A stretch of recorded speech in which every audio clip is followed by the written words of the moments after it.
Olá, eu sou a Bruna Prates, esse é o meu canal e você é muito bem-vindo aqui. Hoje eu vim falar com você um pouquinho sobre o mural da vida extraordinária. Ele é um assunto um pouquinho extenso, mas eu quero ser bem breve aqui. Tem pessoas que ensinam você a fazer esse mural de várias formas. Se você nunca ouviu falar sobre esse mural, tem pessoas que ensinam a fazer, né, de várias formas. Eu já fiz de várias formas. O último que eu fiz, ele contemplava 12 áreas da minha vida.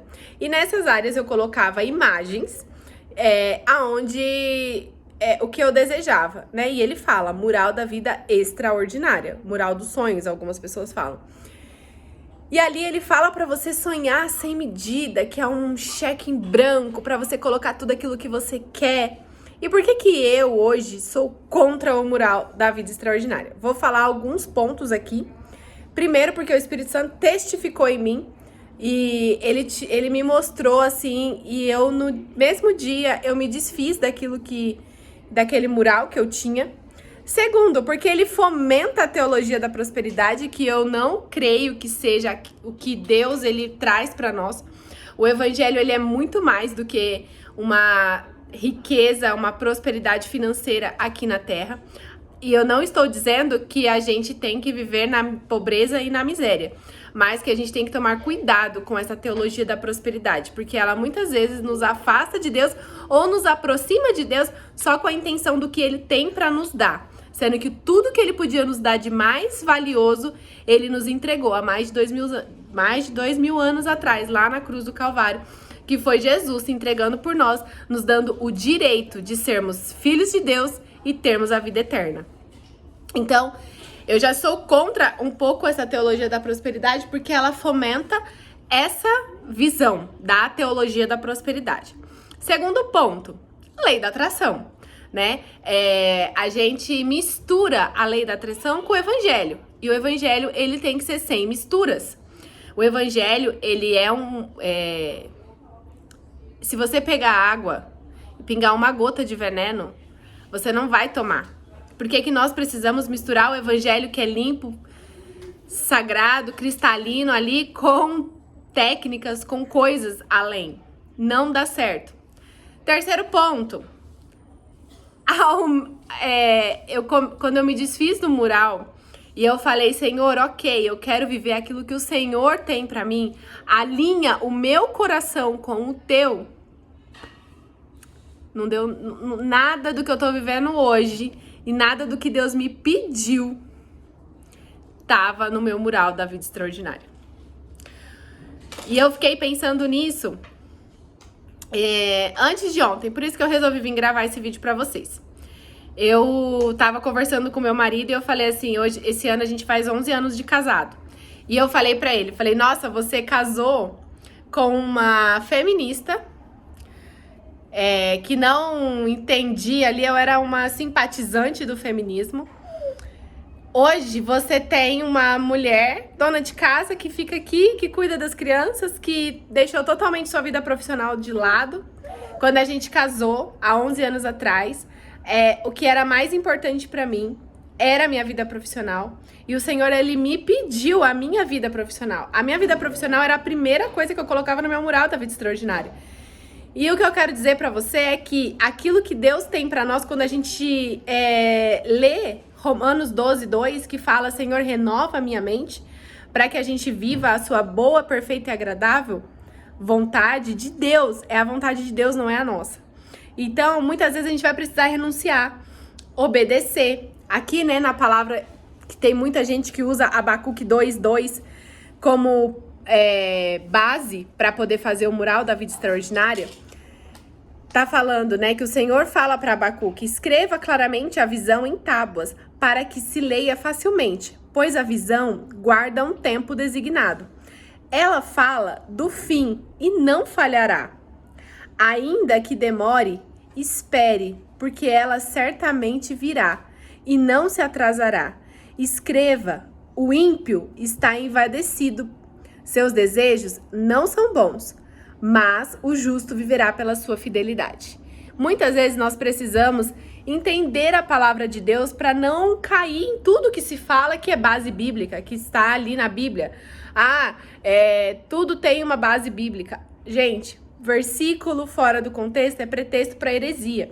Então a gente tem que entender, Abacuque aqui, o Senhor estava falando para ele não se esquecer daquilo que o Senhor tinha prometido para ele. E assim, Deus tem promessas para mim e para você. Só que muitas vezes o nosso ele está acima daquilo que Deus tem para nós. E quando a gente não permite que Deus fale ao nosso coração, que a gente escute a voz do Senhor para que a gente possa entender o que Deus tem para nós, nós deixamos o nosso eu falar mais alto. E ali, naquele mural, vira realmente um cheque em branco, aonde a teologia da prosperidade se manifesta ali, né? Os desejos do seu coração falam mais altos que o do Senhor. E realmente terá coisas que você quer que talvez não esteja no coração de Deus para sua vida naquele tempo. Quando a gente começa a orar e pedir para o Senhor, alinha o meu coração ao teu, tudo que ele pede para nós não vira sacrifício, é uma obediência. E a gente sabe que viver no centro da vontade de Deus é o melhor lugar que nós podemos estar. Mesmo que isso exija renúncia, ele requeira obediência, mas nós sabemos que Deus, ele é um pai que nos ama e ele não vai nos deixar faltar nada.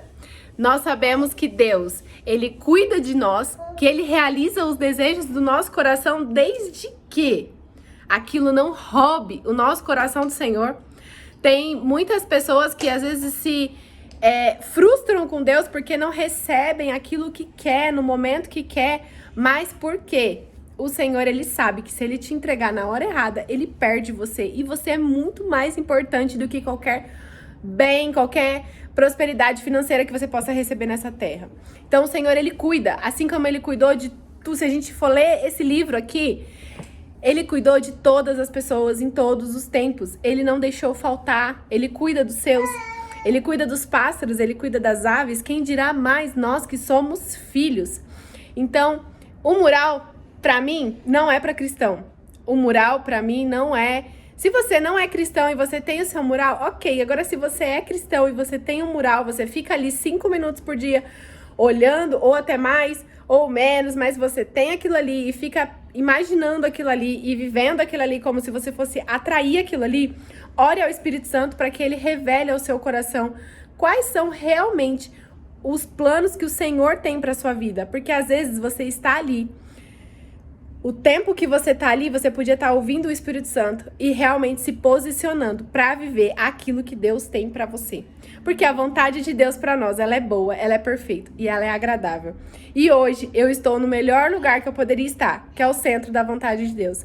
É onde eu ouvi, eu me posicionei, eu obedeci aquilo que o Senhor tinha para mim, aquilo que o Senhor tem para mim.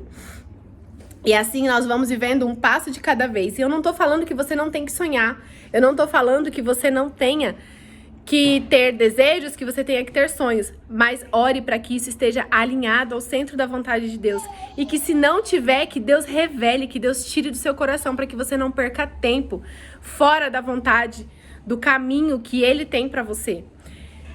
Então, para mim, lei da atração é idolatria. Idolatria não. Mural da vida extraordinária, ele entra como uma idolatria porque você fica idolatrando aquilo ali. Quando você receber aquilo ali, será que a glória, a graça vai ser de Deus? Se um dia você receber, porque, gente, nem tudo que funciona vem de Deus.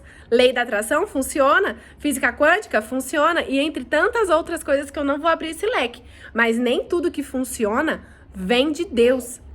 Temos que ficar atentas. Olha, Eva, ela caiu no conto da serpente porque ela queria uma coisa que não era para ela ter.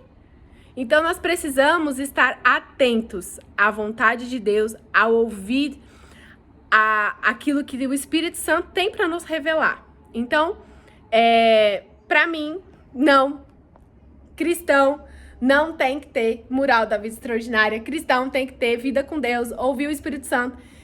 Entender aquilo que o Espírito Santo tem para falado ao seu coração, testificado a você, para que você possa se posicionar, obedecer e caminhar na direção que Deus tem para nossa vida. Bem, acho que é isso. Não quero que esse vídeo fique muito extenso. Tem outras passagens bíblicas que falam um pouco sobre isso. Na verdade, tem várias passagens bíblicas. Eu acho que nós, como cristãos, temos que ter mais joelho no chão e buscar menos técnicas, menos atalhos, para muitas vezes conseguir aquilo que a gente quer e não o que Deus quer. Deus, ele pode até te dar, mas ele vai fazer você não querer tanto assim. Deus abençoe sua vida. Deus se revele ao seu coração para que você possa se posicionar e viver aquilo que ele tem para você.